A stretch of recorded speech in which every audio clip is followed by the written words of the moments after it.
Hey everybody, it's Josh and I'm back with another Gaming Quick Takes bonus episode. Ha! Tricked you. This is just an intro for our regular episodes. But if you wanted to hear that sweet, sweet intro on those bonus episodes, head over to multiplayersquad.com where you can sign up to support the show. You get 2 bonus episodes every week, some killer Discord perks, and our eternal gratitude. We couldn't do the show without the support of our listeners, and you too can join those ranks over at multiplayersquad.com.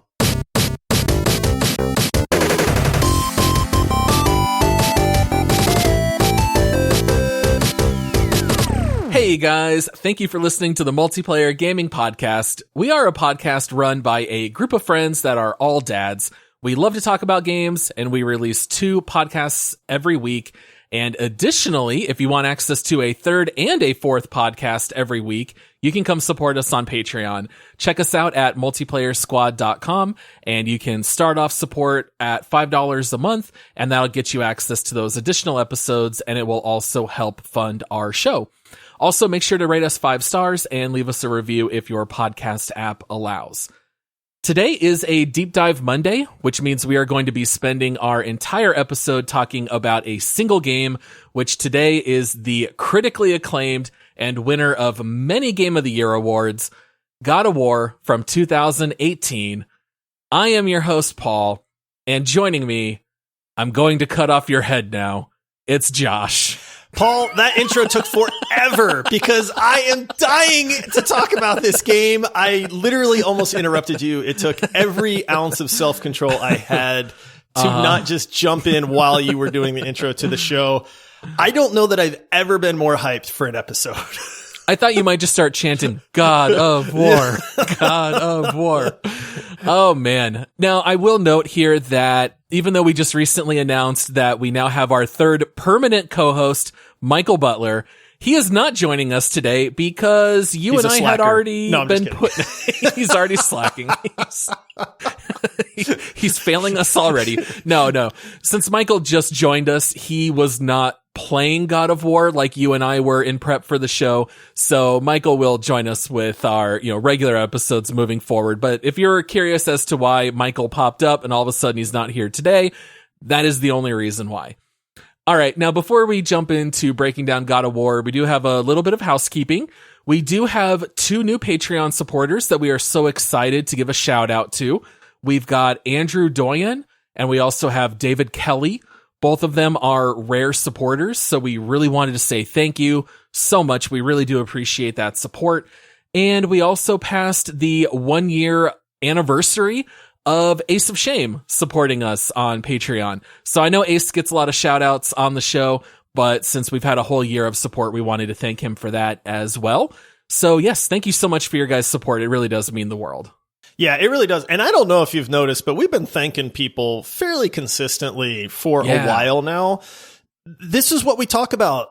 If you want the best gaming community out there, if you want people that are kind to each other, play games together, recommend stuff, if you want to just show up and lurk and watch conversation because that's your thing, we keep mentioning this, but honestly, the listeners in the community that we are building and continuing to build are honestly second to none. So if you've been on the fence about joining the Discord server, or, you kind of go, oh yeah, I keep meaning to do that. What are you waiting for? It's honestly an amazing group of people. I cannot imagine, in my mind, this is what gamers should be. I hate the toxicity that gamers get labeled as. Some of that is rightfully so.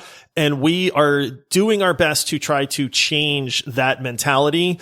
And there is no more perfect place to see that in action than our Discord server. So the link is on our website. You can click it. It's in the episode description. You can click it. Boom, you're there. Come join us. Have a great time. Meet a lot of other really amazing gamers. You will not be disappointed.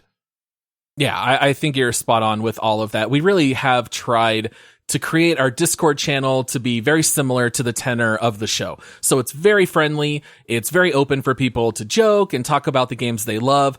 There's, maybe a little bit of good natured debate every now and again, but it's very clean and friendly. It really is just handled extraordinarily well. So come check us out on Discord. And Josh, I think you've got a couple of user-left reviews for the show we're going to read. Yep. Hey, the community keeps growing. The reviews keep growing. All of this goes hand in hand to make this the #1 best gaming podcast out there. So if you have not left us a review yet, please do. It really helps the show. And I'm just going to dive in because I know this is going to be a very long episode, and I'm so hyped right now that I need to get going here. So, all right, this first one comes in from Gideon Suss, 5 stars. It's titled "Amazing Podcast with Amazing People." I have been listening since the Rust episode, so around early 2020, and this podcast is amazing. The banter and genuinely funny content is awesome. The hosts are so nice and wholesome. If you like gaming content, I cannot recommend a better or more unbiased podcast for your ears to feast on. Keep up the great work. Also, you guys say Star Wars and Star Trek, but why not Alien? Oh, see, I actually like the Alien series so much more than Star Trek and Star Wars. It's only that there's, for whatever reason, people think they need to compare Star Trek and Star Wars, so we've jumped into that. I do prefer the best Star Trek movies over the best Star Wars movies, but if we're really getting into it, Alien, Aliens, Prometheus, these are amongst my all-time favorite movies. I'm all for it. Dude, you and I legitimately had this conversation apart from the podcast. We just did. Friends talking the other day. It was like 2 days ago. It really was. And we actually discussed how amazing the Aliens franchise is. Mm-hmm. So it's so funny that this got brought up because we are huge fans of the Alien franchise as well. Yeah, so I'm Team Alien all the way over Star Trek and Star Wars. Oh, no man. offense to all of our Star Wars listeners, of which we have many, who love coming out of the woodwork and talking to me about how much better Star Wars is than Star Trek. But at least we can both agree we love the Alien franchise. Yes, they're phenomenal. So, all right. And then this next one is titled Pancakes Forever. Oh, great. Get out of here. 5 I don't even want to hear it. This is the best thing since the last best thing. I have been listening to this podcast for almost a year, and I love it. I have literally laughed out loud at the silliness, and I really enjoy hearing about my favorite games and even some games I've never even heard of. The Discord server is great and filled with loads of awesome people. I've made so many friends. I hope this podcast never ends. Huge fan. Keep it up. Oh, what a lovely review. Who did that come in from? That came in from I Told You I Would Do It via Apple Podcasts there. So, very nice. Yeah, it's I mean, that's what I was saying earlier. Amazing community. And we hope that this podcast never ends as well. Yes. Now, I still don't, I really don't remember how the pancakes versus waffles debate started. You and I both love waffles. We both love pancakes. We fall on different ends of which one's better. It's become a very long-running, good-natured debate. And, so that's why, if you're wondering why pancakes and waffles keep getting brought up, it's just one of those things that our Discord is pretty close to evenly split on. Rightfully so. They're both delicious. All right. Well, we've got so much to cover, Josh. Let's get into it. Let's deep dive God of War. Oh, baby. All right. Steam describes God of War with the following. His vengeance against the gods of Olympus years behind him, Kratos now lives as a man in the realm of Norse gods and monsters. It is in this harsh, unforgiving world that he must fight to survive and teach his son to do the same. All right, now there have been a lot of God of War games. This is technically the 4th of the major installments, although there are a total of 8 entries. And notably, there is a large gap between God of War 3 and this God of War from 2018. There's actually an 8-year gap. And so we did have to wait quite a while for this entry here. And I've got just a couple of quick facts for you. Now, God of War did recently come out on PC. Originally, it was a PS4 exclusive. And here's a couple of stats. First of all, God of War 2018 is the all-time highest selling game on the PS4. Wow. It sold 20 million units on console. It was the number 1 selling game 6 weeks in a row, which is an all-time record for PlayStation. And on Metacritic, it is one of the highest rated PS4 games with a rating of 93. It won Game of the Year from several publications, including the Game Awards, Game Informer, IGN, Time Magazine. Josh, I'm just going to hit you with the $64,000 question right off the bat. Is God of War a perfect game? Absolutely. Without a doubt, 100%. I cannot think of a more perfect video game that's ever been made. You can get a little nitpicky on a couple things, but I mean, come on. God of War, it hits you with one of the more compelling stories. It's got iconic weapons. The pacing is quick. I think, honestly, you could maybe nitpick the game's a little short. I mean, honestly, like, there's really nothing to really hold on to here with this game. The voice acting's top notch. The villains are great. Famously, there's no loading scenes. I mean, this is one of the most immersive games I think we've had to date. It is an absolutely incredible experience, honestly, from start to finish. Like, think about the biggest Oscar winner movie ever, right? Like, this is up there with that. The story that's told is phenomenal. The gameplay is phenomenal. The world is phenomenal. I honestly, like, maybe if I had a while to try to nitpick the smallest of things, I could, but this game is generational, in my opinion. And I get that there's a lot of people out there that have just gone, well, God of War is not my thing, or maybe they saw some of the earlier God of Wars and they went, okay, that looks like a button masher, like combat based game, way too fast paced for me, or just not my style.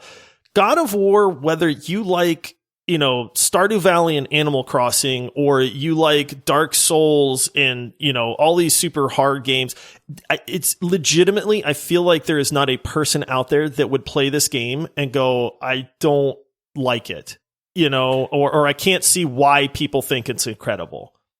The only thing I can think of is for people that just don't like violence in video games. That's on, because this is a very violent game. It's definitely very mature. Honestly, that's the only thing I can think of where maybe there's like a certain chunk of the public that would not enjoy playing it.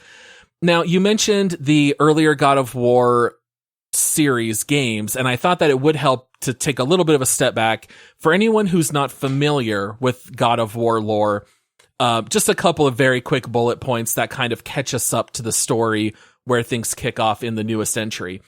Kratos is a captain of the Spartan army, and he is leading a battle against the barbarians. He is injured, and he's on the verge of death, and he cries out to Ares, who, of course, is the Greek god of war, and Ares offers to save Kratos if Kratos pledges to be Ares' servant for the rest of his life. And so Kratos agrees, and Ares does save his life, and basically gives him the Blades of Chaos, which are one of the most famous weapons of all time. It is tied to Kratos using chains, which symbolizes him being a servant of Ares. And one of the saddest things in gaming history that I can think of, Kratos is sent to go destroy a village that worships Athena. And of course, we know with the Greek gods, there's a lot of animosity. Ares and Athena do not like each other. And Kratos goes to raise the city. He lights it on fire. Unbeknownst to him, he kills his wife and his child who were there in the city. And in one of the darkest things I can think of about games, so not only is it very sad, but then it also gets even darker. There's an oracle in the town that survives the raising and uses magic to attach Kratos' wife and child's ashes to his skin, which is what gives him that pale appearance and why they name him the Ghost of Sparta. So basically, long story short, from that point on, Kratos is overwrought with guilt. He just wants forgiveness. He wants to be able to have his nightmares rid of his nightly routine. And so he keeps working for various Greek gods who make him every promise in the world. All of them betray him, and then Kratos in return kills them.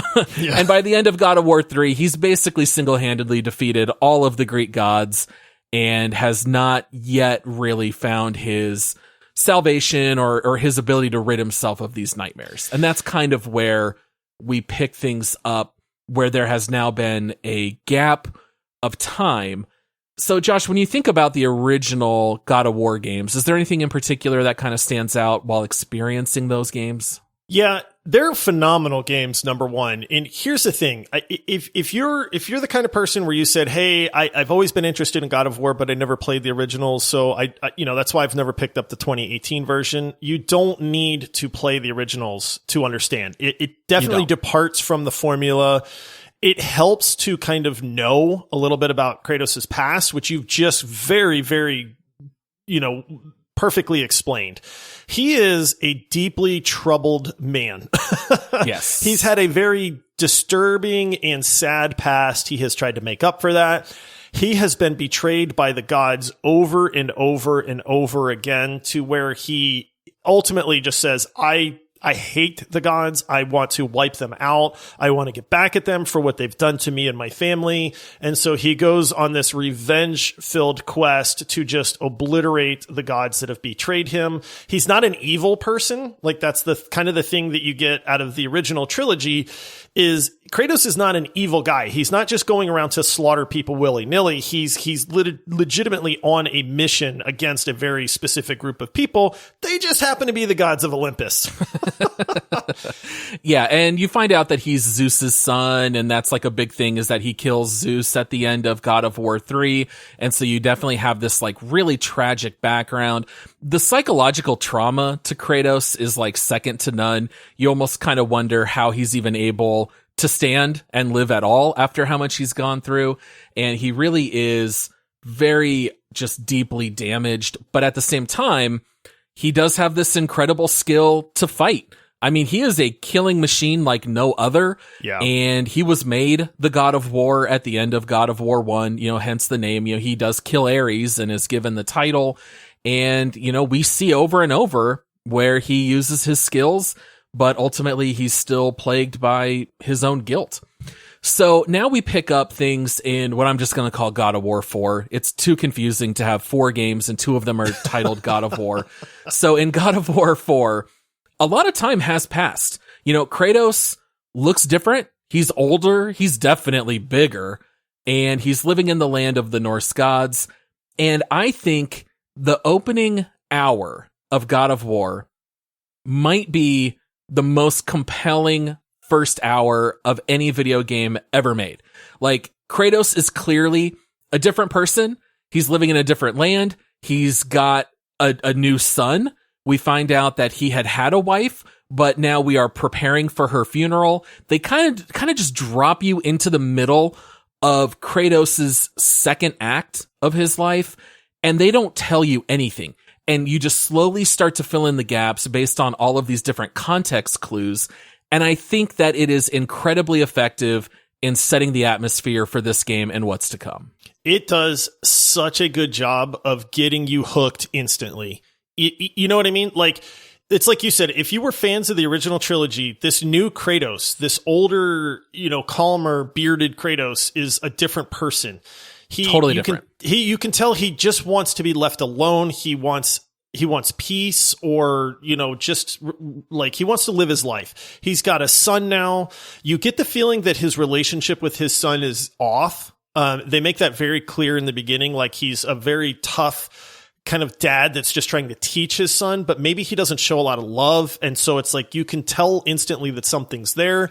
His wife is dead. I mean, you're starting off with a funeral pyre for his wife, and you feel sad. Like, honestly, like, instantly, you just relate to Kratos and his son and the heartache that they've got going on and this life that they're living. I can't think of another game that has pulled you into that personal, like, deep relationship so quickly.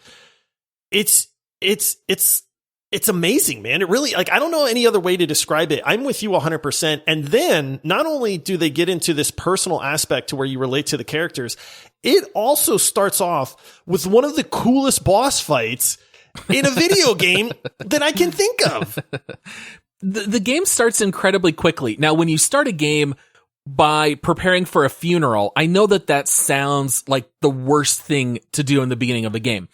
But this game is just so chock full of nuance and, like, even glances that characters make at one another. You can definitely tell that Kratos loves his son and recognizes that his son Atreus needs a lot of a lot of help in becoming an adult and to be able to defend himself. But at the same time, Kratos definitely despises the gods. And like one character points out to Kratos, you are a god and so is your son. And clearly that is creating a lot of the conflict for why you're having trouble connecting to him on that emotional level. You know, there are times when Atreus turns away and Kratos reaches out like he's going to touch Atreus and then pulls his hand back. Dude, do you not cheer? Like in my head, I'm screaming like, put your hand on his back, dude. Just touch him. It's okay. He's your son. He's lost his mom. Like, just hug this kid. Like, but then at the same time, you get nuggets of it. So like Atreus did not take his mother's knife. And they light the funeral pyre. The knife is in there. Atreus yells, oh, wait. And he runs and he grabs the knife and he burns his palm of his hand. And Kratos really tenderly puts snow on it to lessen the pain of the burn, but still can't have that kind of physical affection that Atreus clearly needs. And it's just like, it's very heart-wrenching. I think it's very easy, at least for me, to connect to both Atreus and Kratos. Like, there are times as a father when I have struggled to understand maybe the way my kids act or the way that they behave. And I also, as a child, sometimes had trouble connecting to my father. And so I really can appreciate it. I feel like it's so well written from both sides. I think they're both really fascinating characters. I think one of the most undersold points of this game is how emotional it can actually make you. Like, people view it, it's God of War, it's a guy with a giant axe just cutting things in half, right? Like, it's just this ultra violent game, you know, and yes, there's some elements to it, but I think what does not come across and makes it so phenomenal is the emotional attachment and the emotional like pulls that this game is masterful at. Yeah. And that really first pops up in this entry because the original games have a very interesting story, but I would not say it's terribly emotional. It's maybe at times like disturbing, but when Kratos is fighting Zeus, you're not like, oh, I can't believe he's going to kill his father. It's like, yeah, Zeus has got to go. This dude's insane. And Kratos has every reason in the world to take Zeus out. And so I can't think of any gaming series where you had multiple titles that were kind of beloved by everyone. And then all of a sudden you're coming in with installment number 8 and turning it around to be this like really emotional drama between the characters where the original games are really just straight up action. I mean, they really are just like hack and slash games. They do maintain a little bit of that hack and slash element here in the newest, but it's really more than anything, I would say, story driven. But at the same time, I mean, it does have excellent combat, which we'll get to very soon. The story is the backbone of this game, and that's what people, I think, that haven't played it don't understand. Now, the gameplay is phenomenal. We'll get into that, but it's the underlying story between Kratos and his son and their quest to go spread the mom's ashes. That's kind of the overarching quest line. Obviously, a lot of stuff goes, into play with that. But knowing why you're playing gives it such a good tone from the beginning, and then it just goes from there. But to me, it's one of the things that absolutely sets it apart as a masterpiece. Yeah, I completely agree. By the way, I was so excited to jump into God of War. I forgot to mention that we are going to share spoilers that are just in the very beginning as we start talking about God of War. Everything that we've talked about, you find out within the first couple minutes. Later in the episode, we will give you a spoiler warning before we start talking about the end game stuff, because there are some twists and some big reveals that are coming down the road. But I did want to share one last example of the context clues that are informing the story. Atreus is, in the beginning of this game, he's very weak, right? Like, he struggles to kill a deer. At one point, he gets a little bit worked up and he starts coughing, and he even makes a comment because Kratos says, you're not ready for this, to go spread your mom's ashes on the highest peak in all the realms. And Atreus says, I haven't been sick in a long time. And that's all they say about it. They don't go into the detail. You see this play out over the course of the game. You get these little morsels that are then blown into these full storylines later. But in the beginning, they just drop that one line and it just sucks you right in. Like, oh, what does Atreus have? what is it? Is it just asthma? Does he struggle fighting? Is it something worse? Is he dying? Like what's going on? And they just keep pulling you in piece by piece until this whole story is like this kaleidoscope that all just kind of like clicks into zoom and into focus. And it's really a absolutely beautiful story. All right, now let's talk a little bit about the combat. All right, so Josh, we mentioned the original trilogy. You've got the Blades of Chaos, one of the most iconic weapons of all time. Well, guess what? Bold move. God of War 4, Kratos has got bandages wrapped all around his wrists. There are no Blades of Chaos. He's got a new weapon. He's got the Leviathan Axe. Josh, I think the Leviathan Axe is just as iconic as the Blades of Chaos. I think it's a fantastic weapon. Do you want to talk a little bit about how the Leviathan Axe works along with the combat? It's so cool, man. I want one of these so bad, dude. I get it. I'm a huge fan of the Blades of Chaos. I mentioned it in a previous episode as one of my favorite weapons in any video game. Like, it's just iconic.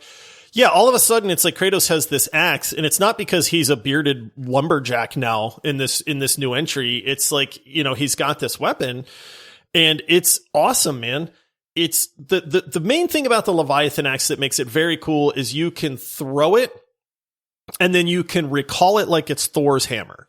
And anybody that knows anything or has seen any of the Marvel movies, and knows anything about Thor is that he can just stick his hand out in the air and Mjolnir comes flying back, hits him right in the palm, and boom, there it is. And the Leviathan Axe is exactly the same. Yeah. And it is, dude, the game does such a good job with it, though. It's so, like, the effect of it is incredible.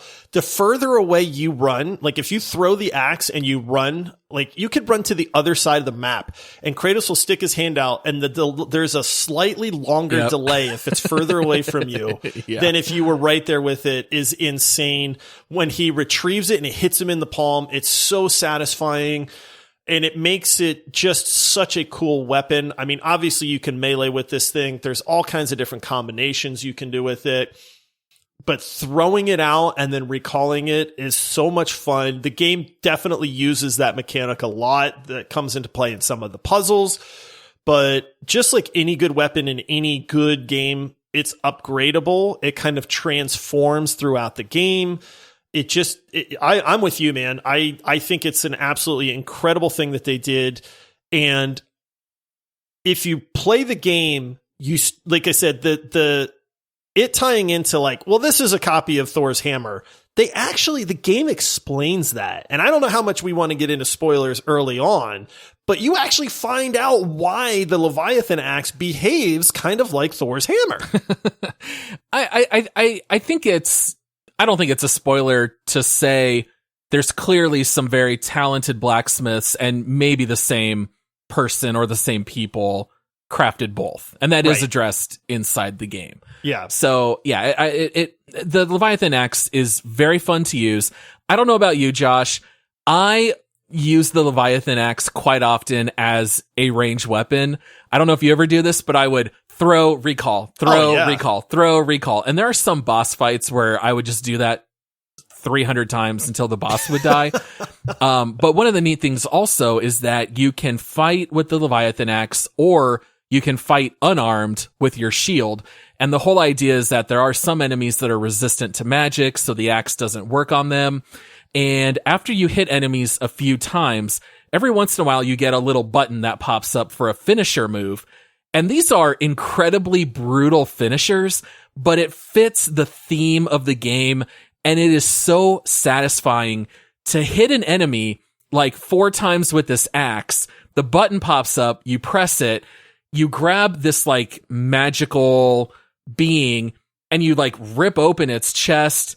It kind of explodes everywhere. Kratos is roaring. It is just like brutal and great. I don't really know how else to describe it. It's satisfying as anything, man. It really is. And yes, it's violent, but this also gives you a glimpse into Kratos, right? Like that's kind of the thing is it's like, well, any schlub can throw a magical axe, right? Like, okay, there's nothing so great about that. But when you get into the combat, like you said, and you're chaining together these moves, you've got light attacks, you've got heavy attacks, you've got all that stuff. Maybe we'll get into that in a minute. But when you're just obliterating this creature And then it's like, okay, well, now you get this finishing move and you literally grab him with your bare hands and rip him apart, right? Like that kind of shows you like Kratos is bad, dude. This is not like he's the god of war. Like he's a god and you're just some little trash mob, that's in this world. Another time, maybe he grabs him and he spins him around, slams him on the ground and then steps on and crushes his head until it explodes. You know, like that's another finisher. Like there's multiple different finishers in this game. They're incredibly satisfying. Now what's neat is they're against like fantastical creatures. But what's even better than that is sometimes you fight mini bosses. You might fight an ogre or this gigantic troll thing. And then you get to do some amazing, unique finisher against that. And then you just sit there and you're like, whoa. Yeah, super minor nitpick. The finisher moves do recycle when you do that. So the first couple of times you see it, it's incredible. By the fourth or fifth, it's kind of like, okay, I've already seen it. But there are some moves where he'll take like the enemy's weapon, knock it in the air, grab it, slam it down on the enemy and kill them that way. It's so awesome. I mean, it's a very visceral experience in this game. You definitely feel like the god of war. I mean, there's no question. Atreus, your son, is an archer, so there is a button you can press. Atreus will fire his bow. There's also a rage meter, so over time as you fight, your rage goes up. It is called Spartan Rage. And this is when old Kratos appears. Yes. All right. This is the only time you see old Kratos. You pop Spartan Rage. Kratos goes, and just starts punching the ever living crap out of everybody. He's invulnerable during Spartan Rage. It never fails to just tickle me to no end to see Kratos pop into Spartan Rage. It's fantastic. This game, you said it, dude. It's visceral. I think that's honestly one of the best descriptions you can give. The combat in this game is top notch, in my opinion. I played this game on not the absolute hardest difficulty where you can just get one shot by everything, but one difficulty level under that. I like a good combat challenge. Yep. And the combat in God of War is, in my opinion, honestly second to none. You feel like you are the god of war. And I don't know how to like translate that through a microphone into our listeners, but between how you can string together moves, you get these sort of magical attacks that we'll talk about. You get these finishing moves. You feel like you are Kratos. Like, honestly, I can't think of a game that does as good of a job making you feel like you are that character and you are as strong as that character as the combat does in this game.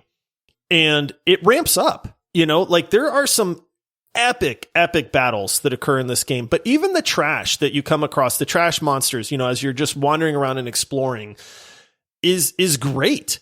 And there's blocking, there's parrying, there's these weapon combos that you can do. You can pull off these insane moves. You'll unlock moves that are even cooler than what you start the game off with. Like, I can't think of a game out there that just pulls out so much, like, I don't want to say emotion again, but like that visceral feel of like, this is me. I am a bad dude in this game and I feel it, all the effects, the sounds, all of that plays together in just, it's absolutely amazing combat. It's one of the very rare games that takes A+ storytelling, A+ combat, and puts it all together, which is why we both say it's a perfect game. Yeah. Normally we don't rave about games like this in the beginning, but we can't help ourselves. We're like little kids in the candy store. We both loved it back in 2018. We both loved going through it on PC. It's so great. And honestly, we're still in the first 10 minutes of playing God of War. But, you did mention a little bit about the opening boss fight. So you are preparing to leave to do your overall quest of spreading Faye's ashes. That was the name of your wife. And you get visited by a person who is initially called the Stranger, I believe. Yeah. And he's here to fight you. Like, you don't know who he is. You don't know why he's here. He seems to have a little bit of an understanding of who you are, and you just start in the middle of this epic fight, and there's one moment when he notices that there's another bed in your house, and he says, "Oh, there's another bed. Who else is here with you? Implying Atreus. Right. And so then Kratos kind of goes ham on this initial boss, the stranger, who does pop up again and again over the course of the game. This is not the only time we're going to see him. He's a really interesting character. But how would you describe what boss fights are like in this game? Like the stranger and the other bosses you end up fighting? Yeah, I think that they do a phenomenal job of making you feel like you are fighting other, minor spoiler territory. You're going to fight gods. That's, that's what God of War does, right? Like in the earlier ones, you go through the Mount Olympus. In this game, you're going to fight other gods, and it makes you feel like this is a clash of titans. When you do fight them, this is not a walk in the park. You can tell that these are gods. They have their own abilities. They have their own, godly specializations, I guess. Like you don't fight Thor in this game. Like, that's what Ragnarok, they've already hinted that in the preview, but it would be like, hey, if I'm going to fight Thor, I expect that he's going to use lightning against me, right? Like that's what, he's the god of thunder, right? So it's like in this game, the people that you fight seem to have personalities. They seem to have their own unique traits. There are some epic boss battles in this game, and the game does a phenomenal job of starting off with one of the most iconic fights that I can think of so early on. Yeah. And again, it's like, you just want to be left alone. This dude shows up on your doorstep, and he is not backing down, and is very obvious that he is there looking for a fight. And as Kratos, you don't know who this guy is. And this is like the kinder Kratos that just wants to be left alone. So you're literally telling this guy, hey, you don't know what you're doing. You don't know who you're messing with. And this guy just does not back down at all. And you're like, okay, then. And then it goes into combat, and you're just like, yes, like I'm about to kick this dude's butt. And the boss fights are very long. So they definitely stand out. Like when you think back on God of War, you tend to think about these longer, very cinematic boss fights. They are intercut with cutscenes, and sometimes these fights get very vertical, or it's not just in one little area. One character might throw another all the way across the field, and now you're fighting in a new area. It's very, they do such a great job, because you can play a game where you play as like Superman, and you're essentially a god, and it feels boring because you are invulnerable, or they make the character so overpowered that there's no challenge. But in God of War, since you are a god fighting other gods, you die. You die a lot in this game. It is challenging at times. You have to learn the fights and you have to learn the moves, but they do such a great job of making it feel like god versus god combat. I mean, it's absolutely top notch. Now, the game does have some RPG-ish elements. To be honest, they are pretty light. You do earn XP over the course of the game. You use your XP to upgrade different skills or different abilities. And as you upgrade your axe, and as you upgrade Atreus's bow, it unlocks new skills that are available. Now, a lot of these skills are as simple as just lowering cooldowns or increasing damage. Sometimes they do give you a new button combination that can perform some kind of special move. So you might unlock something that'll do like AoE damage, or you're able to throw your axe and hit 3 enemies instead of 1. And then later you can upgrade it to 5 instead of 3. So it's, it's RPG light, I think is fair to say. Did you have any particular strategy with where to put your points early on? I was kind of curious to know how you played. I'm actually going to disagree with you, Paul. I think this game is RPG great. Really? Yes, I totally disagree with that. I really do, because I'll tell you why, is that this was my second playthrough, right? I played it on the PS4, and then it came out for PC, and I took my time this time. I told everybody, hey, I disappeared off the Discord server for like 2 weeks. Everybody's like, where's Josh? And I'm like, I'm playing God of War. And so I disagree, because this game has various pieces of gear that you can get. So you have equipment, you've got your weapons. I spent a very large portion of this game actually grinding gear and fights and abilities. And so to me, to kind of give you an idea, you can get various armor pieces and you can do an awful lot to unlock really high-end armor that gives you a lot of really important stats if you want to try to do some of the harder fights in the game. So you actually have to grind a little bit to be able to do those. You have what are called light runic attacks and heavy runic attacks, which are these really fantastical, over-the-top, magical type abilities that you can get for, the weapons that you get in this game. And you can build out a whole build based off of runic attacks, which is actually the route that I went because I wanted to use these like really strong magical attacks. You get different, like stat points that you can spend. I think that there is a heavy RPG element to this game. Now, you don't have to focus on it by any means, but there is a lot of customization in how you build your character in this game. So I think it's a little bit more than just RPG light, in my opinion. If you want to make it that way. Like, again, that's not required, right? Like, you can play this game on story mode where the combat is very, very easy. And honestly, you don't have to do all that. But if you want to experience a little bit more of what this game has to offer as a whole, I think you really start to delve into that RPG element a lot more. Yeah, I mean, it's kind of like at certain points, they just kind of unlock a whole bunch of new recipes. And if you want, you can go find those mats. Sometimes you get recipes that include mats that you literally cannot get to until end game. So there is some stuff in there like that. I would still say it's RPG light because you don't have massive skill trees. I mean, this is like you open up a skill tree, you can upgrade either your Leviathan Axe or Unarmed, or you can upgrade Atreus. I was kind of like in roleplay mode when I was doing this. I was like, this kid needs all the help he can get.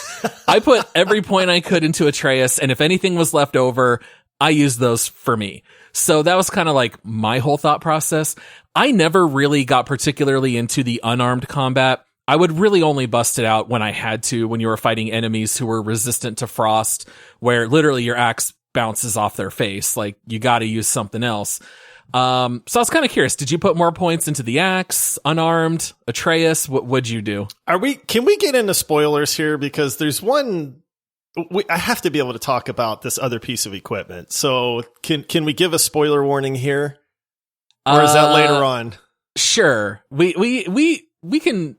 All right, let's just start diving into spoilers now. I think most people can probably guess, even if they don't know what's going to happen. Spoiler warning, if you haven't played and you're a fan of the series, you might want to just pause right now or skip ahead just a minute or two. But that's your warning.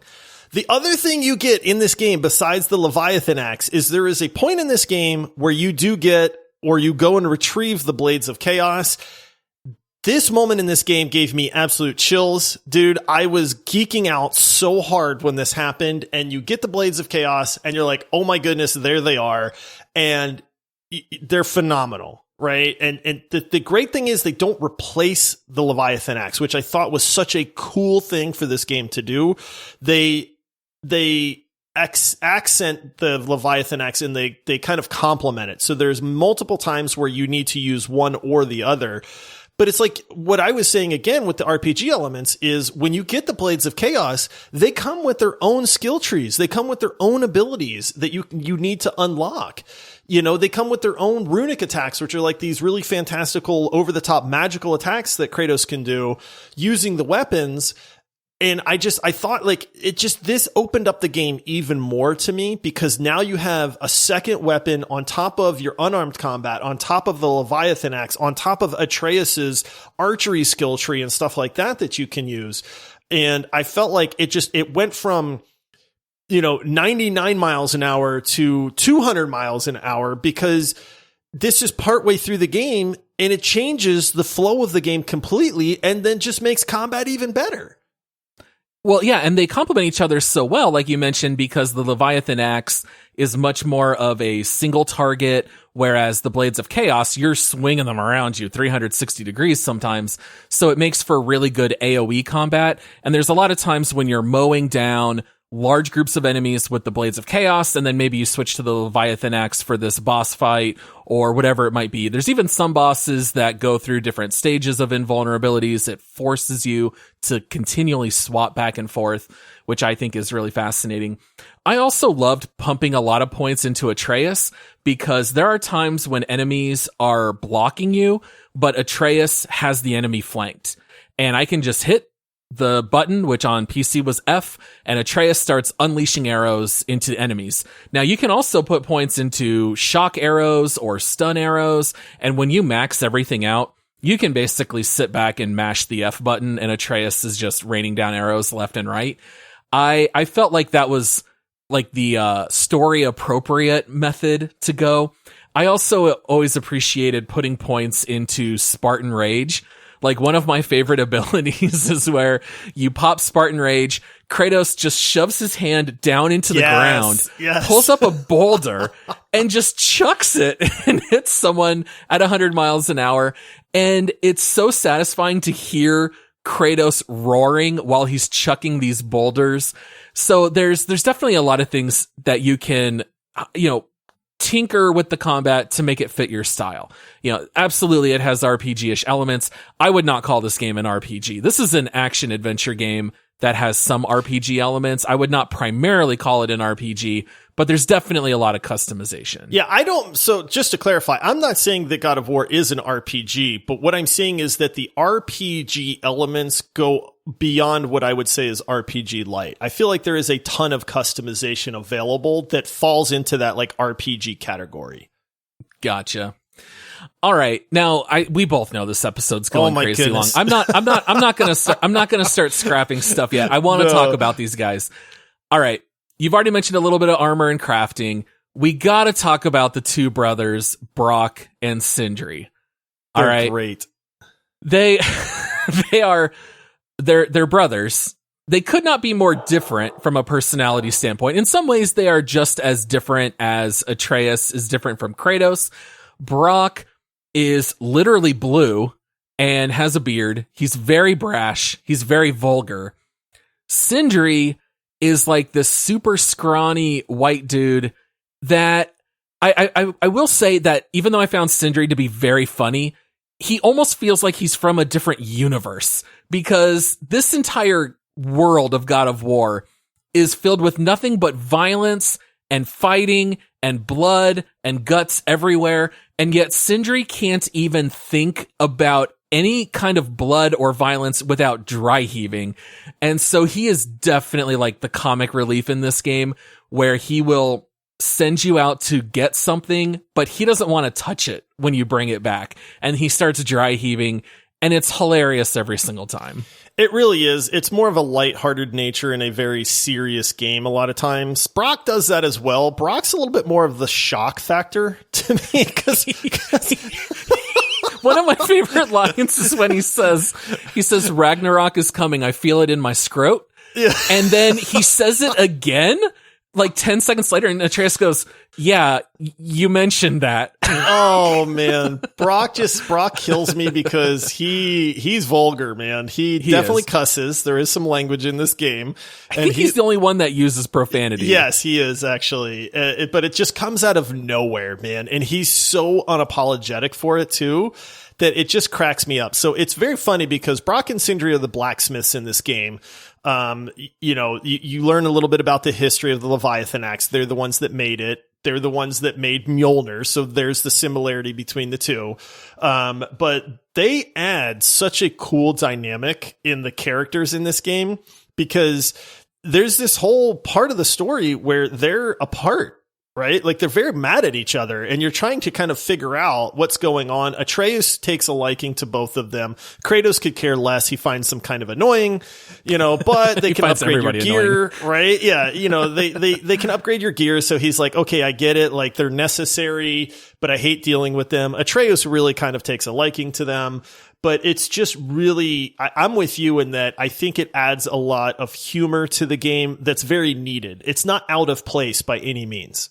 Like, it's not like hey, we have to make a joke, so we let's throw one in there. It's very natural because of the conversation and these two characters that are introduced. I like both of them a lot. I do too. And they definitely have their own storyline, but it feeds directly into the main storyline. So it's not like a side story that's really interesting. It really is integral, but at the same time, it's their own story. I thought that was really handled very well. There is always a little bit of an element where I kind of think like, how are these guys making enough money? Like, who are they selling to? Because God of War is kind of like, you probably only have 8 or 9 characters in this game that have a name and talk. Other than that, you've got a whole lot of mindless zombie-like magical creatures that you're destroying. So, I guess they're just making their money where they will. You do also find out that the Leviathan Axe was actually crafted for Faye, your wife, that you're using. So initially, it was actually her weapon that they had made for her, right? Which I thought was also a really interesting little twist in the story. All right, now, one last thing that we need to talk about before jumping into more of the storyline elements are the puzzles.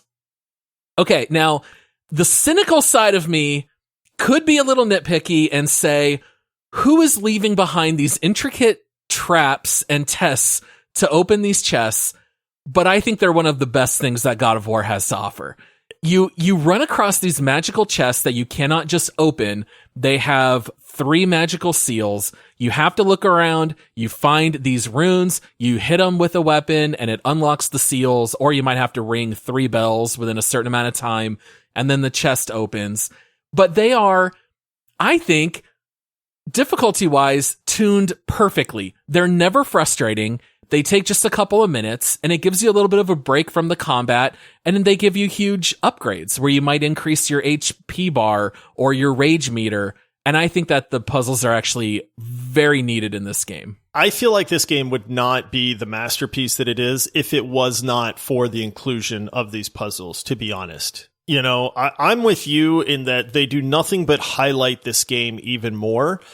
I have no idea. Maybe there were Norse pirates back in the day and they're all trying to hide their pirate booty somewhere. And it's like, oh, well, we'll put these runes on this chest to protect it from people. And I'm going to leave the things that unlock it right next to the chest. I don't know, but it really does serve it's a pleasant distraction that is super needed in this game. I'm with you. I think the difficulty level is perfect. I found many, many times where I was looking for these bells or these runes that you needed to find to break, to open up the seal on the chest. And I think what it does is it makes you stop for a second. It's like that breath of air, right? Where it's like, hey, let me pause from all this insane over the top combat. Let me take a breather. Let me look around this zone that I'm in or this area. Because one thing we have not touched on is that God of War is one of the best looking games that I have honestly ever seen in my life. Like, it looked great on PlayStation 4. On PC, it is unrivaled to me in how good the graphics in this game are. I mean, that's high praise from me, but man, is it incredible. And I think what the puzzles do is it makes you pause for a second and it makes you just look around and appreciate what's around you. And I love that they incorporated that in the game. Some of them are very, very simple. Some of them, I found a couple puzzles to be rather challenging. But it's like you said, as a whole, when you take it all together, they absolutely nailed the difficulty level of these puzzles in the game. Yeah, and some of them are very clever. So one thing that you use a lot in the game is your Leviathan Axe. You're constantly using either to throw at I don't even know what to call it, like a thing that can spin in a circle and it might pull or release a chain. So there are things like lifts that are essentially elevators, but you have to chuck your axe and you hit the thing and it spins in a circle.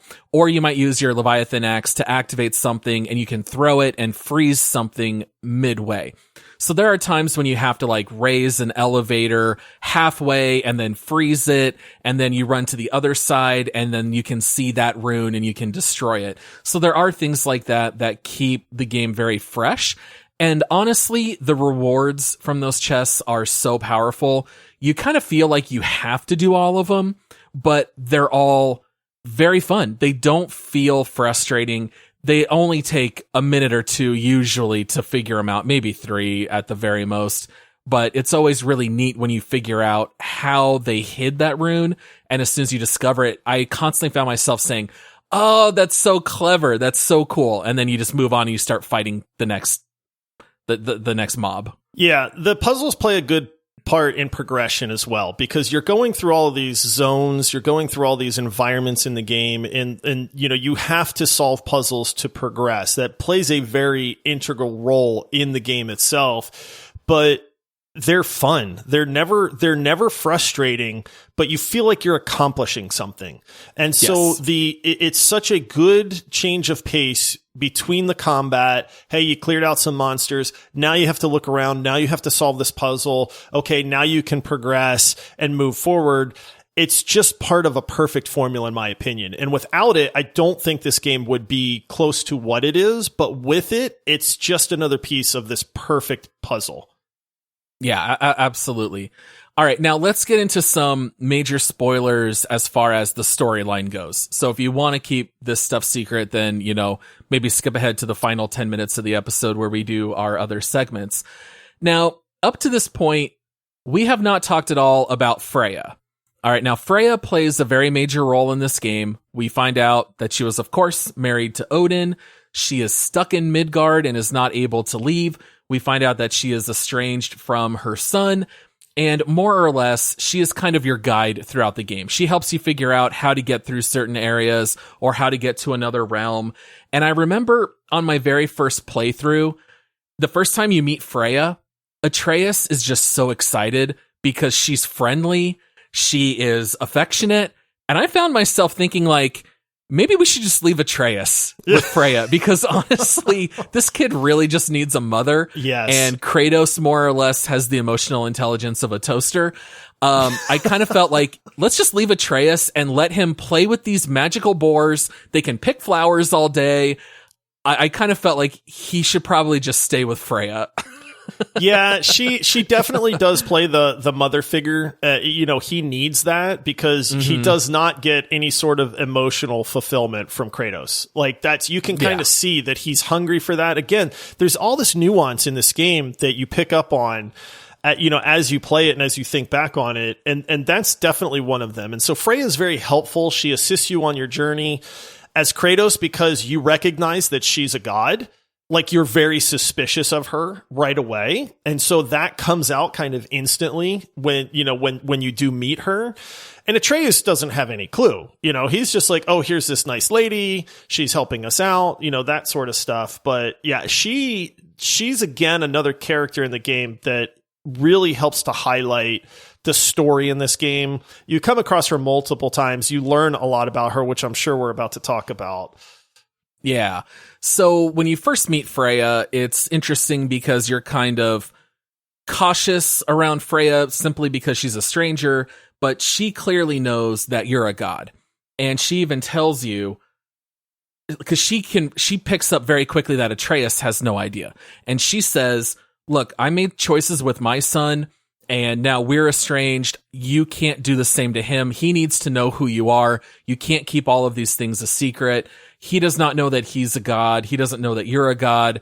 And you need to be more open and honest. Don't lose him the way that I lost my son. And then, of course, when you learn that Freya is a god, Kratos feels very betrayed by Freya. And this is just another chain in the link, or another link in the chain of him being deceived by gods. Now, I do definitely want to talk about Atreus's sickness and how Atreus evolves over the course of the game. Now, I think what might be my favorite sequence in the entire game is, I think it's about halfway through, maybe 2/3 through the storyline, but Atreus starts to get worked up the way he always does. And he starts to go into Spartan Rage. Yes. You see the red aura comes around him and he's yelling. I think he even puts his hands out the same way Kratos does, but then he passes out and he will not come out of it. And Kratos has to pick up Atreus's body and you have to walk him all the way back to Freya's hut in hopes that she can do something about it. And what's so fascinating about the sequence, they pull the HUD. the HUD disappears. The whole game, you've got your rage meter, your HP meter, your cooldowns, all the stuff that you can see. It's nothing. And since there's no loading times, you're not doing quick travel back to Freya. You have to gingerly lay him down in this rowboat, row your way down the river, pick up his body, go all the way back to Freya's hut. And there's a really intense moment when you take a lift and you lay Atreus down and Kratos is pacing on the lift. And you never, ever see Kratos where he is worried or feels like he's not completely in control. And I felt like his worry and his concern was just so palpable. It was a really fascinating sequence. It's very gripping. It's 100%. It sucks you in even more. And honestly, that's one of the things that this game is a masterclass in nuance, right? For a game that's over the top, ripping creatures in half and smashing them in the face, right? Like, but honestly, it does both so well. Right. It really does. And the thing is like the nuance in this game is top notch, and it's like you don't even notice it, right?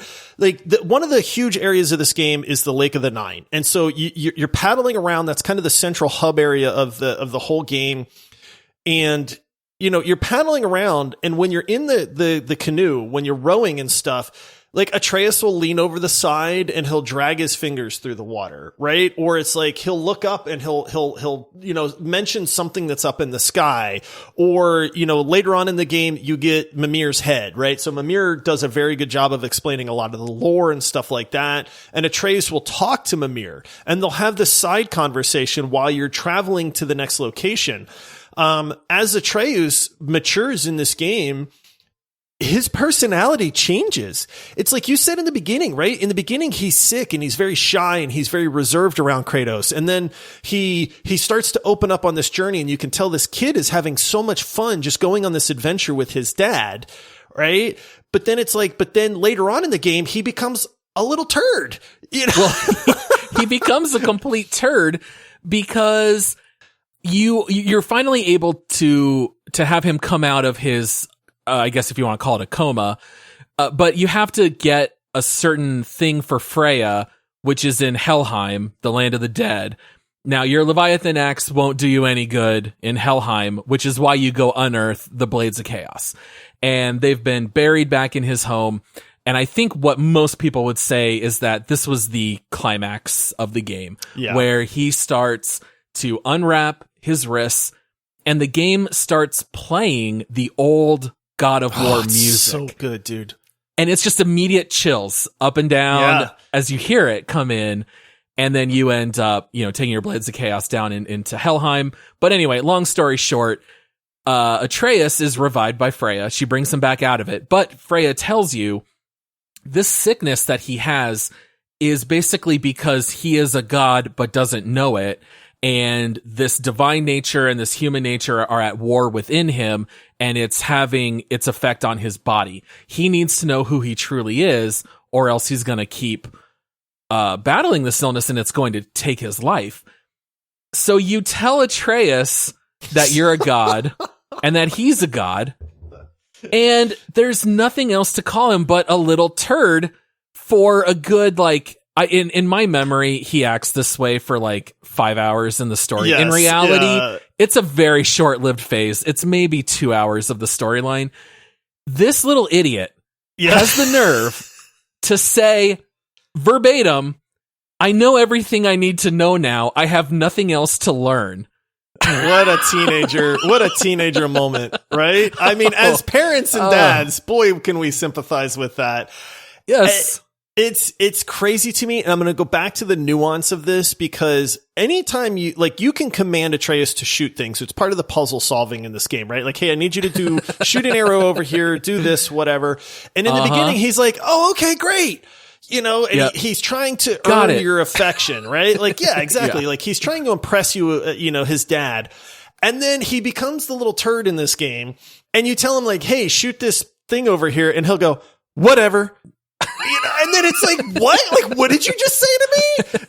And then it's he does this kind of stuff, and he's or he'll be yeah, I know, or he'll interrupt you and he'll say something, And then Kratos will be like, you need to show respect. And then Atreus says, well, isn't that what you were going to say anyway? Yeah. And it's like, it's really well done because you and I, we've raised teenagers and there's just something so perfect in that teenage mentality mixed with just finding out that he's a god. Atreus even says, because in the beginning he struggles to kill the deer. Now you've slaughtered all these magical elves. And Atreus says, oh, I don't feel so bad after killing all those elves. We were on god business. Yeah. Like, this is the kind of stuff Atreus starts saying. And Mimir's commentary is so funny, where Mimir's like, I don't know that that's exactly the lesson you should have learned from this. And so he throws out little barbs. Kratos, ironically, never comments on the things Atreus says, but he does address Atreus's actions. Yes. So Atreus does kill someone that didn't need to be killed, and Kratos lays into him and says, hey, I kill gods because they've all been evil and wrong, and we need to be something different, and you need to be better than me. And I thought that all that stuff was really fascinating. Luckily, Atreus ends up finding the right spot of the pendulum. But man, for those couple of hours, he is insufferable. He shoots you with an arrow at one point. I wrote down in my notes, let me take a look. I wrote, Atreus shot me, let him die, LOL. That's how I felt in that moment. I'm like, all right, we're done. This kid just shot me with like a stun arrow. He's out. This kid's gotta go. It's so great, man. The tone of the game changes so perfectly along with like Atreus's development. It really does. Yep. And you see Kratos's like his frustration. And it's like you said, ultimately Atreus does something very wrong. And then that's when Kratos kind of loses it. And that's one of the turning points to Atreus kind of getting back on the right path, because it's like he's realizing, hey, your actions have consequences, whether you're a mortal or a god at that point. And I love the transition. It's so funny because that part of the game, you literally get so aggravated with Atreus, like in real life. That's what I'm talking about. Like, this game is so good at eliciting emotions, and they force these emotions upon you, whether it's through nuance or in your face stuff, but it makes you feel something, and it makes you feel exactly what the developers of the game want you to feel. And I absolutely love that ride that it takes you on. It's incredibly effective to elicit that emotional response. All right, so let's go ahead and fast forward and talk a little bit about the final boss fight. So if you want to call it a twist, I don't even know if you can really call it a twist, but you find out that the stranger from the beginning, who is actually Baldur, is the son of Freya. Now, I say it's not really a twist because this game has like 7 characters, and one of them is a mom who misses her son, and one is a son who's incredibly angry and mad at his mom. It doesn't exactly take calculus to figure this out. But in the final fight, oh man, I love it. I love just thinking and talking about this. So Freya has been cursed by Odin that she cannot harm anyone, and she has this great love for her son Baldur, and she had cursed Baldur to be invulnerable. But as a side effect of that invulnerability, Baldur cannot feel anything. He cannot taste food. He cannot feel anyone's touch. And so he has grown incredibly bitter. But for Freya, this was the way she wanted to keep him safe. Now, Baldur, since he's been coming at us the whole game, and he's got his eyes set on Atreus as well, we're not going to let that happen. And so we end up at the end of the game where Freya is there and we're battling Baldur. And Freya is like the frantic mother screaming, don't hurt my son, don't kill my son, and yet you're still fighting him. And I thought that it was, again, very emotional, while at the same time being a very fun boss fight. I will say, having Baldur be the final fight is not as fun as if it were Thor or Odin or even Tyr, the Norse god of war, who does not show up in this game. So Baldur's maybe a little underwhelming, but I thought that the emotions and the story behind it all really made it effective. It really does. For the mythology fans, Baldur is, because he's the son of Freya and Odin, he's Thor's brother. So, I mean, it kind of gives you a hint as to the extent of his power, right? Like, I mean, Thor's brother is obviously going to be very strong and tough to beat, and he is. Baldur looks like a normal man. He's kind of scrawny, to be honest. His body's covered with runes and stuff like that, but he's not physically imposing. Like, Kratos is much more imposing of a figure than Baldur is, but Baldur is invulnerable. He can't get hurt. So even though Kratos is one bad dude and has gone through all of these gods, it's like he can't really beat Baldur either, you know, just because of Baldur's powers. So they wind up having these epic battles, and it does culminate in this final battle. Freya, like you said, is the concerned mom. You know, she's helped you out, but now she's really, really mad at you because she does not want you to harm Baldur. She also has a pretty good clue as to how powerful you really are. And so she's worried, you know, like you can tell she has legit fear. And the cool thing is like this whole time you're fighting, you're getting your butt kicked, you're kicking butt. Freya's screaming in the background. She's imploring you to please stop fighting each other. At one point, she reanimates this, I mean, absolutely monster-sized giant who's looming over this fight. I mean, this is Hollywood grade A effects going on in this fight, man. I mean, it's absolutely just kind of mind blowing as to how they can, you know, have the scale of this giant looming over you. She's yelling and screaming at you. Atreus is yelling things at you. Baldur's mocking you, and you guys are going back and forth. It like this feels like one of those epic showdowns, right? It's kind of like the duel with Darth Vader, between Luke and Darth Vader moments. It's, you know, like these moments that occur where there's 50 things going on at once, and you were just absolutely on the edge of your seat at the height of tension, you know, and it's like, how is all of this going to play out? And this final fight, while Baldur doesn't necessarily make such a compelling villain, the sequence, the context, everything that's going on is incredible. The one thing that I really loved also is the conclusion of the fight. So you've clearly won. Freya is imploring you to not kill Baldur, and so you do relent and you let Baldur go. And Freya says something to the effect of like, I want you to forgive me. I was just looking out for your best, Baldur. I want us to reconcile. Baldur says, never. I've waited for this moment my whole life. I hate you with every ounce of my being. And Freya says, okay, fine. Kill me. I won't resist. If this is what you need to be happy in life, go ahead and kill me. And Baldur starts choking Freya. Son of the year moment. And I'm like, my jaw's on the floor the first time I play this. And first of all, I'm thinking, man, every family in this game is so dysfunctional. Right? The brothers, the blacksmith brothers are dysfunctional.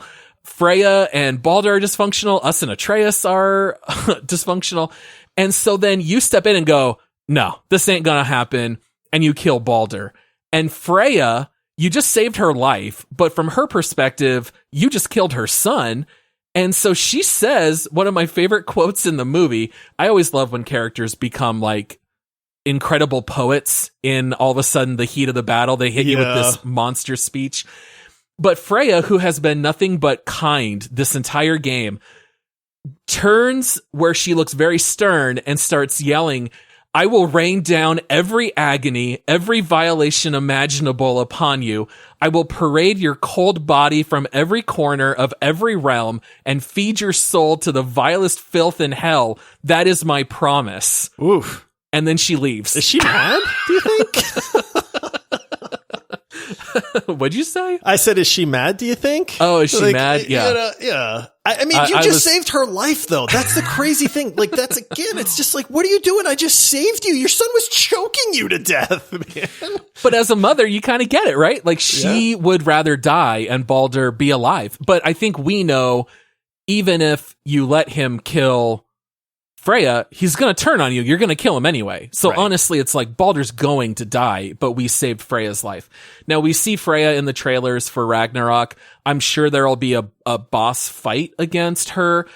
Mimir does hint that she might come around once she calms down a little bit. Maybe we need to get Freya a little bit of my doll or something. I don't know, but I do think that she might turn around back toward the good side. It might be a little bit of that Darth Vader kind of ending where she'll turn back. Who knows? And then finally, at the very, very, very end of the game, we do finally reach the peak of Jotunheim, which is where we've been carrying these ashes. There's a very sweet moment when you allow Atreus to finally carry his mother's ashes. He's asked you a good four or five times, and your answer is no, I don't trust you to do it. Atreus has now matured and evolved, and so you allow him to carry the ashes at the very end. And we get some revelations. We are told that the giants were not physically giant. That was just a race of people. And we find out that Faye, your wife that died, actually was a giant, which means Atreus is half god, half giant. It also explains why Atreus was so fascinated with giants the whole game. Yeah. It's because that's him. That's his DNA. He's drawn to the giants. And we see that there are murals written on these walls that lay out every detail that has happened in God of War. All of this was prophesied and foretold.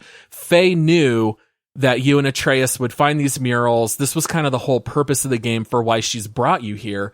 And then we kind of get like the major reveal where Atreus says, well, the runes written here don't call me Atreus, they call me Loki. Yeah. And that's kind of like the final big reveal of the game, is that your son is actually the god of mischief, Loki. Yep, which, is the big twist in the game. This game does have some twists.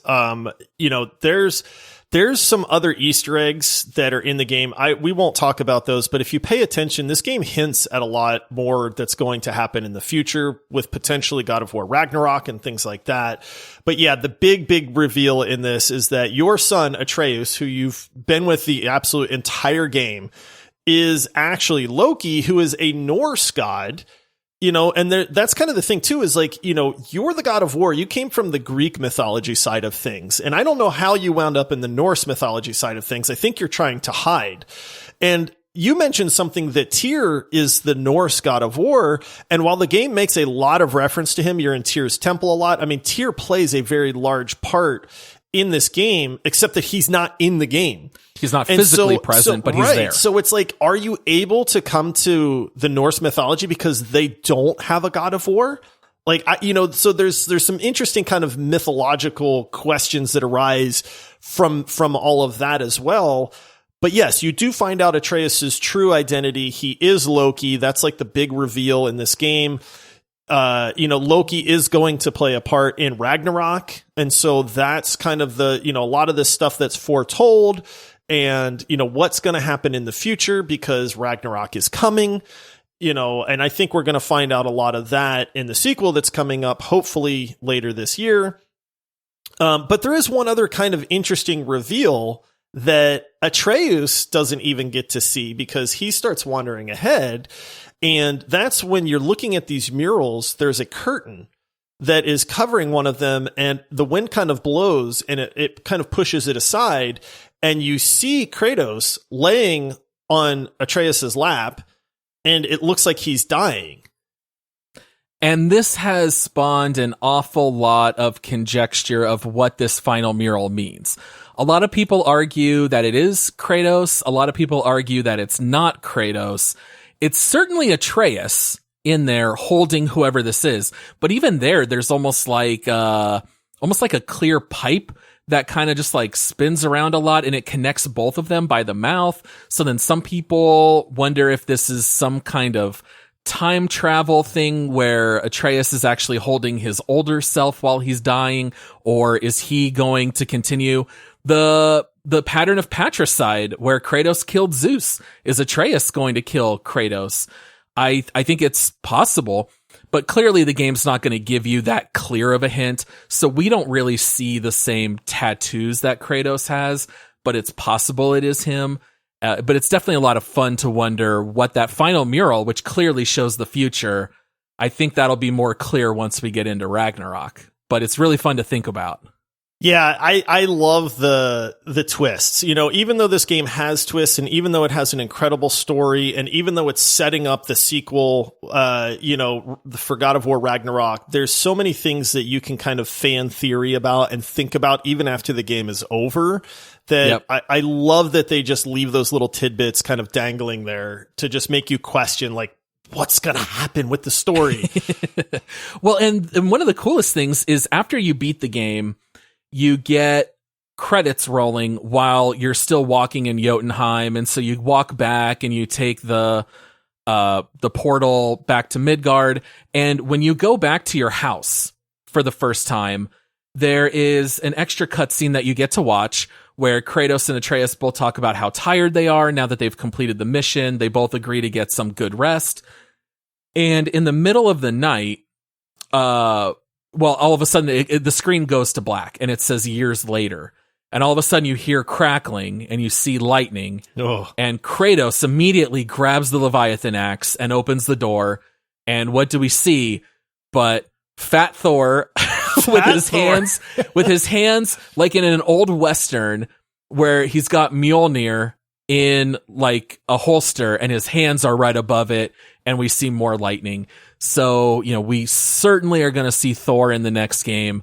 And you kind of get that little special cutscene at the end of God of War, which is pretty fascinating. And it's very, pardon my pun, it's very electrifying to see Thor show up. Oh, yeah. And they've done that in the God of War Ragnarok trailer as well.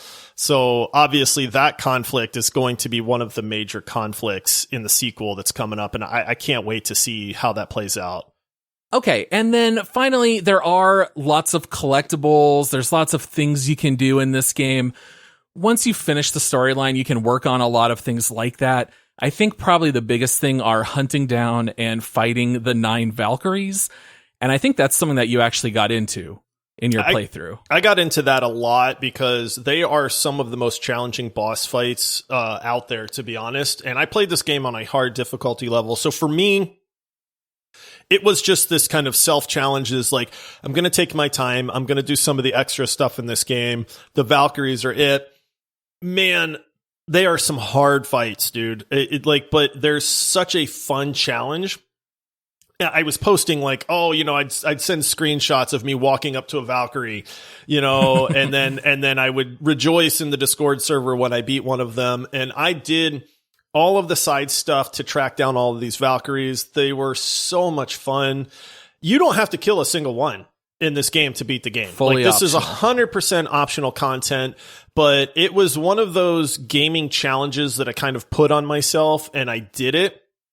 It felt so good to just know that I beat all of them on hard difficulty level. It's kind of one of those like gaming moments that you're proud of kind of things. You know what I mean? Like, honestly, like beating gaming the Valkyries on hard was one of my things. They're insanely good boss fights. The timing, the way the strategies, all of the Valkyries are different and have different moves and abilities and all that. So I highly recommend if you do play this game, at least attempt a couple of them. See if it's your thing. If it's not, it's okay. You don't, like I said, you don't have to do them at all. But this game excels in having that optional content to where even when you beat the story, you're able to continue playing for quite some time. You know, if you want to kind of keep experiencing the world and a little bit more that God of War has to offer. Yeah, I personally only did 2 of the Valkyries, but they were really fun. I was just kind of like, you know what? I was in this, like, you have to have good story and good combat. But for me, the number one driving force for what I care about is story. And since the story was done, I was kind of ready to jump into the next one. Now, I did think, you know, despite me even calling God of War a perfect game, I do have some minor nitpicks, and there's one in particular I have to poke fun at. Josh, your paddle at all times is on one side of the canoe. You turn on a dime, left and right, and Kratos never changes the side. I don't know if you've ever been in a canoe, but if you want to turn right, you got to put your paddle on the left side. And if you want to turn left, you got to put the paddle on the right side. And Kratos just keeps it on the same side. And this canoe is moving left and right. It's a very minor nitpick. Why not throw in just a couple extra people for a few days? let him just switch the side. We see it in other games. I see it in games all the time. When you canoe, they'll switch the side, but we didn't get that here in God of War. But that's, we're talking crazy minor that's what we're talking about. Right. Yeah. I mean, if I had to absolutely nitpick something, it's probably that a lot of the puzzles are kind of repeated throughout the game. It would have been neat because the game does such a good job with progression, whether it's progressing the story or progressing Atreus or progressing your relationship with him or whatever. You know what I mean? Like, it just does such a good job that I would have liked to have seen a little bit more progression or difference in some of the puzzles, because they do start to feel a little routine after a little while. Again, insanely minor nitpick, because I already said I think the puzzles enhance this game immensely. But it would have been neat to maybe just have some different types of puzzles or something like that. Yeah, I can see what you're saying there. Yeah, I think only other nitpicky kind of thing is that the maps themselves are actually relatively small. The world looks very big. The map's kind of small. It almost seems laughable that we don't know who Freya is, because to get from Kratos' home to Freya's hut is about 12 seconds of running and 20 seconds of paddling a canoe, and we're there. It is pretty funny. So I was kind of like, okay, it might feel a little more realistic if this world was just a little bit bigger, but at the same time, because everything is so close, you're never bored running from one area to another. Everything's very close. You're never running for long. There's really no travel in this game. So it's one of those things where you got to have it one way or another. And I just thought that was kind of funny. Like, how have these two never just run across each other in an open field? They literally live that close to each other. Yeah. All right. Well, Josh, I did even make a joke before we recorded that we were going to hit the 90-minute mark before getting to community reviews, and we are darn close to that. Let's jump into reviews that other people have left for God of War. All right, here we go. So as we always do, we pick out some reviews off of Steam. I always try to find a couple positives, a couple negatives, just so that you can get a broader idea of the opinion of this game versus just Paul and I's opinion on it. So I'll just dive in here. This first one is recommended. This person has 98 hours on record, so they have definitely played the game and a lot of the additional content. This game does have a new game plus mode as well, so you can play through it all over again with your, all your fancy armor and stuff like that. But this is a positive review, and it says, it's hard to explain the emotions you go through when you experience this game. I'm in my early 40s, and I have played a lot of games during my life. Only a few games I considered memorable, generational games that defined what an amazing game is, and God of War goes beyond this. God of War, for the lack of a better word, is a masterpiece. It is subjectively the best game made I have ever played in my life. An emotional epic that not only delivers Oscar-worthy story and performances from actors, but game mechanics and presentation that are brutal, satisfying, and fluid. Not only it looks unbelievable and cinematic in its scope and engaging gameplay, it pays homage to everything that came before it in the series. I feel like I could have written that review, dude. There's, the term masterpiece gets thrown out a lot. It's famously, true. Cyberpunk 2077 was already tagged masterpiece before it released on Steam. Like, people are ready to always crown the next masterpiece. This game really is one of them. As much as I love the original God of Wars, I would not say any of them are masterpieces. They are very, very good, probably great games. But this one definitely stands apart. And what's even more wild is that it came out the same year as Red Dead Redemption 2. We had arguably the two best games of the entire decade both come out within a few months of each other. Yeah. And, today we're not going to talk about, ranking those two. That conversation's going to come down the road. But the fact that we had two unquestionable masterpieces come out in 2018 was so much fun. It's unbelievable. I really hope we get that again in my lifetime. You know what I mean? I want to have this problem of like, oh, which game is the game of the decade? Like, okay. Yeah. So, all right. I'll say this. It was not easy to find negative reviews that weren't negative just because of technical aspects. Now, this is from Steam, so obviously this is the PC port. That's what you and I both played this go round. That's kind of what we're basing everything off of. The story, and nothing changes from the console to the PC version other than some graphical stuff and things like that. But a lot of the negative reviews were simply negative because of technical issues. And so it was difficult to find ones that actually talked about gameplay and stuff like that. But here we go. All right, so this is a negative review, 10.6 hours on record. Was fun at first, but the combat is extremely repetitive and boring. Even when fighting bosses, it's the same repetitive motions to disable any foe. I was kind of hoping I would be making my way through the gods every so often, but the 11 hours I have played, I have fought 2 bosses and 3 trolls. Trolls are exactly the same as each other aside from a color and a single ability. I guess Dark Souls' customized combat experience has ruined games like this. If you want to play a movie/game and hack away repetitive enemies in a repetitive fashion, buy it. If you're looking for something less basic, don't. I can understand saying that there is a level of repetition, but I would never say it's not fun. Like you're going to develop the same things, right? Like I like this ability where I do the AoE freeze move, or I like doing this ability where I spin in a circle, and you're going to do those every time your cooldown is up, but that's the same of every game. Like, that's like saying, oh, what, am I just going to run around with this gun in Halo and shoot people over and over? What else?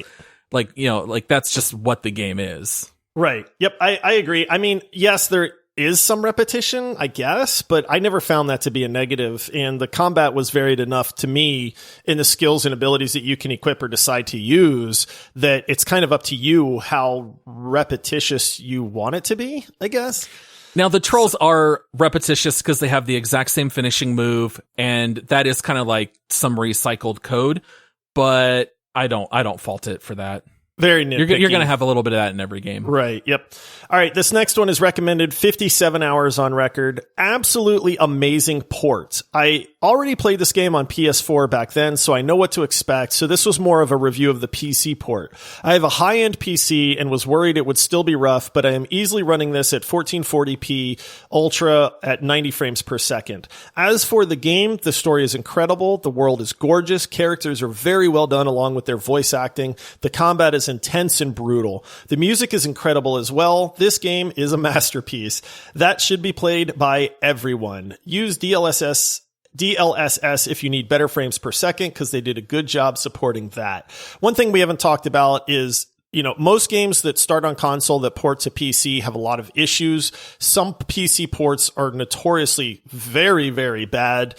In my opinion, this is the best PC port I have ever seen in my entire life. It's definitely up there. I mean, I can't claim that I've played many.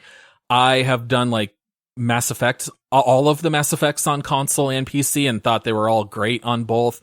I thought God of War was fantastic on PS4. It's fantastic on PC. I had no issues with the port whatsoever. There are some goofy button combinations, like to activate Spartan Rage, you're pressing left shift plus your middle mouse button. It was weird. There were a few things like that where I was like, who's coming up with these button combos? But you get used to it after you do it 2 or 3 times. But that's just more of a button mapping thing. That's the port itself is perfect. Right. Yeah, I agree. All right. And then last one, this is not recommended, 5 hours on record. In short, cutscenes and story are great, but I find myself sighing with boredom every time the game throws another group of the same enemies at me, or I discover that it's apparently time for yet another axe throw puzzle. A masterpiece, they say. I don't see it. This game consists of 3 things: fights, puzzles, and cutscenes. You walk from room to room, and it's either a fight, a puzzle, or a cutscene. Combat is very repetitive. Chop or throw an axe and tell the boy to shoot arrows. Same enemies and same finishers over and over. Puzzles are very generic, mostly throw axe at stuff in specific order. I think I will try to finish the game, though, since I like the story a lot. Okay. That's kind of bananas. Like, what would you expect to do in a game other than cutscenes or fighting or going into a next room? Like, what else is there? That's every video game. Did he want survival elements? Like, does he want craft? Like, there's even stuff like that in God of War. So I don't even know what he's looking for. I have no idea, dude. I'll be honest with you. Like, it's hard for me to relate to these negative reviews. I do try to like pick ones out that talk about some of the gameplay and stuff like that, because, different strokes for different folks, right? Like, I get it, but I don't understand how you can complain about this game is nothing but combat, a story, and a plot. Or nothing but plot and gameplay. Right. That's literally every game out there. Like, I don't know how you can gripe about the fundamentals of video games. Oh, that's funny. All right, Paul. Yeah, that guy's just on another planet. Yep. All right, so this is where we try to guess the overall score based on the Steam rating system, which is 0 to 100%. We know that God of War won a ton of Game of the Years. You and I both know that this is a wildly popular and well-received game, so I have a feeling this is going to come down to a very close guess. Yep. By you or me. I won the last time. You won last time, so I'm going to make you pick I get to first. guess first. Yep. All right, so user reviews on Steam, 0 to 100%. I think unquestionably this is overwhelmingly positive, which would be 95% plus. I don't know that I know anyone that has played God of War and doesn't like it. I'm shooting for the moon on this one, Josh. I'm going 98%. 98%? 98. All right, I guessed 96%, Paul. Oh, okay. All right, okay. so we're very close to each other. Could we have our first tie? We've never had a tie. Well, what would a tie be if it was 97? If it was right in between? Yeah. Paul, we've got our first tie. Is it a tie? It's literally 97%. Oh. I feel like I win, though, because you busted. Isn't this Price is Right? Is this not Price is Right rules? Dang it. No Price is Right. Nice try. Wow, our first tie. We've done how many of these? We 65 or something? We've done a lot of them. Wow, well, I guess first as tie. reigning champion, if it's a tie, you retain your title. Is that our new rule now that we've had our tie? I feel like that's how it goes in most sports, right? I was gonna say, should we just both talk over each other? We both introduce. You want to do two terrible pickup line intros? Sure. All right, one after another, or at the same time? No, at the same time. Let the listeners try to figure it out. All right. Let's hit that music. Hey there, Lady Freya. My name's Microsoft. I'm good at algebra. Can I crash I can replace your tonight? X, and you wouldn't need to figure out why. I'm gonna be honest, I did not hear a word you said. And mine was a terrible math joke. Oh, mine was better. Okay, go ahead. Why don't you tell the people what this segment is? Okay, so this is how we rate games at this point. We're gonna basically play what we call Make Love, Marry, or Murder. This is how we rate every game that we do a deep dive on. Make Love is, hey, this is a great game. It's well worth your time. You know, you're going to fall in love with it, but you know, maybe it burns out quickly. Murder is, this is probably not worth your money. There was more to dislike about a game than there was to like about it. And Marry is, we think that this game is absolutely phenomenal. It's a game that everybody should play at some point.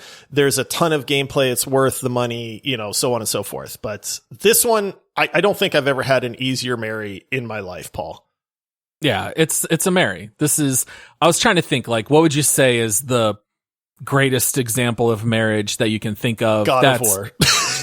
That's what this game is. Yeah, this is the perfect spouse. Yep. They're attentive. They're perfectly healthy. They understand your needs before you even speak them. They're supportive. They're the perfect match for you. Like, you could not ask for a better spouse. This is also the easiest Marry that we've ever had. Why belabor the point? Right. Yep. Quickest Make Love, Marry, Murder section ever. Yeah. Marry, done. Yep, Check the box. All right. Well, Josh, time for our last segment of the show. Let's go to the leaderboard and see where this game stacks up.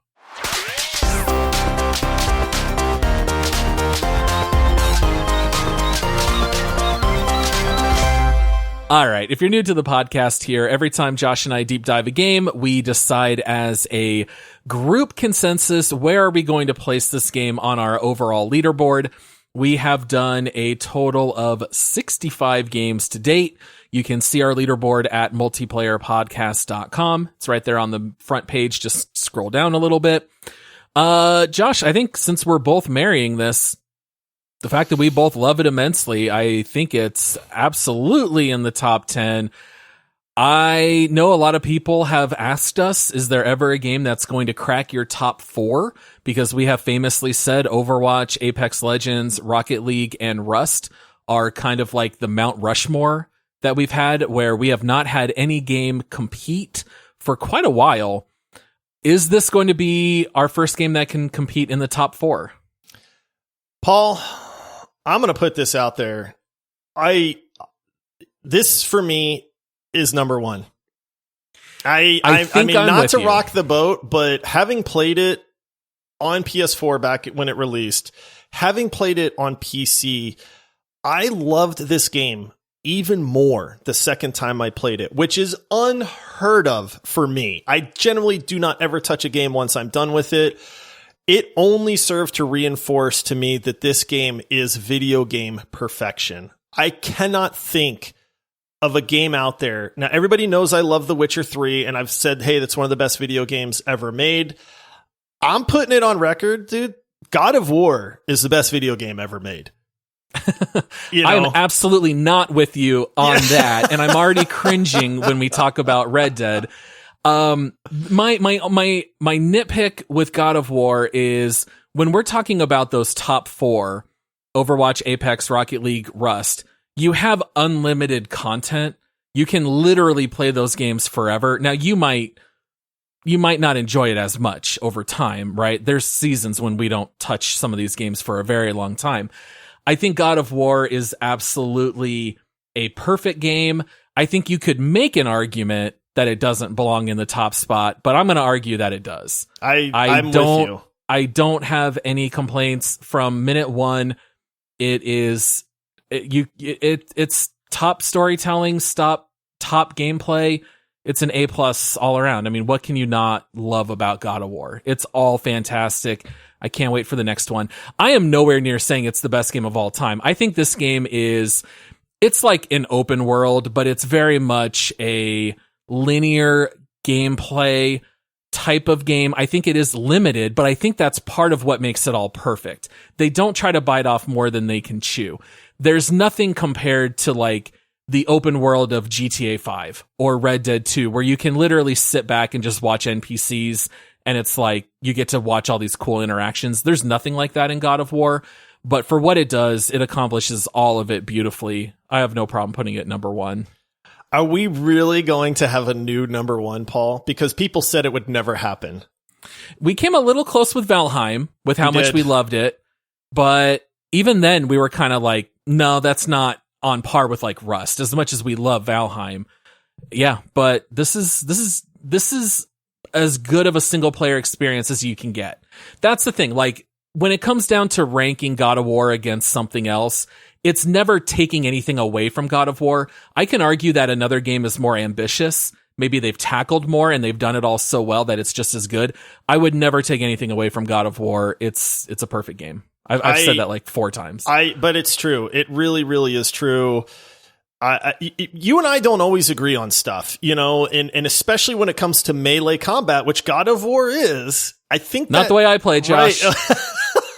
Not the way I play. 300 axe throws. It is all axe throws and Atreus. Well, Paul turned this into a ranged combat game. But the fact that you can do that, right? You played it the way that you wanted to play it, and it was possible, which just goes to show you why it's such a great game. Lock it in, Paul. I'm with you 100%. I'm so glad we agree on this. I know there may be a debate coming up later on down the road. I was going to say, we have already, well, maybe we haven't talked about this on the show, but let's just say there will be a future deep dive on Red Dead Redemption 2.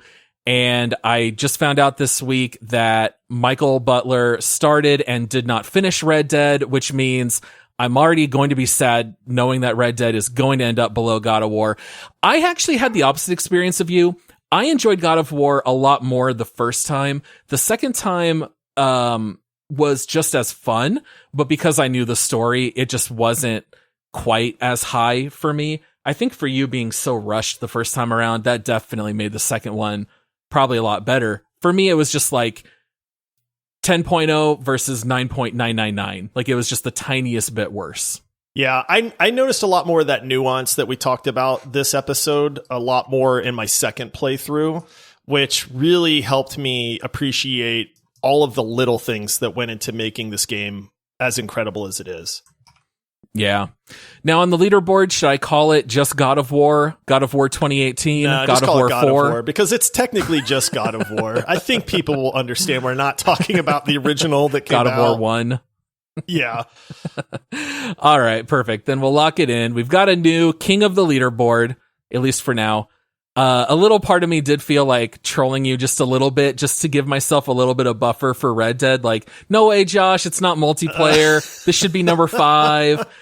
But let's be completely honest. I'm fully fine God of War being number 1. It deserves it, man. They did such a phenomenal job with that game.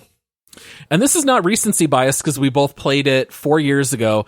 And this is kind of funny that just recently we have a new king of the leaderboard and a new slum of the leaderboard. Is that the dregs of the leaderboard? So we now have God of War at number 1, and we have Battlefield 2042 at number 66 now as our lowest game.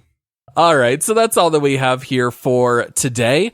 Our next deep dive is going to be Lost Ark, and we are very excited to talk about that. So many things to get into for Lost Ark. Having another MMO, what a blast. Can't wait to talk about it next time. Well, not next episode, but that'll be 2 weeks from today. And of course, as always, our next episode will be on Thursday for This Week in Gaming. Come check us out on Discord, link in the episode description. Check us out for our Patreon at multiplayersquad.com. Make sure to rate us 5 stars. And if you want to interact with us on social media, come hit us up. We are everywhere at Multiplayer Pod. All right. Thanks so much to everyone for listening. We'll see you all on Thursday.